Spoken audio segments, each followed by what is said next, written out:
तहसील बालाकोट के इलाका मनूर कुंडिया में बेगुनाह कत्ल होने वाले दो भाइयों को सैकड़ों अश्कबार आंखों के सामने सुपुर्द खाक कर दिया। नमाज जनाजा में MPA मियां ज़ियाउर रहमान, सरदार लियाकत समेत मुअज़्ज़िज़ीन इलाका ने बड़ी तादाद में शिरकत की। कत्ल के इल्जाम में नामजद मुल्ज़मान में गिरफ्तारी देते हुए नदामत का इजहार।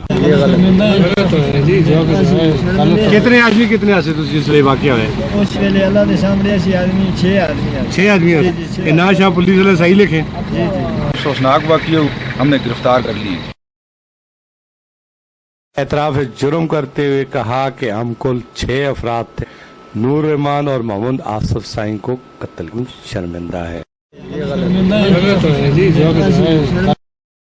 दूर कत्ल की वजह इलाका मकीनों ने गैरत नहीं सियासत करार दी। सियासी लोगों का काम है इस चीज को मटाना और आवाज देने मकसद है। अदालत से निकाह करने वाली मुसम्मात दुख्तर शाहजहान बेगुनाह अफराद के कत्ल को सबूताज करने की कोशिशें भी पसे पर्दा जारी हैं। मीर अफसर गुलजार, वक्त न्यूज, मानसर।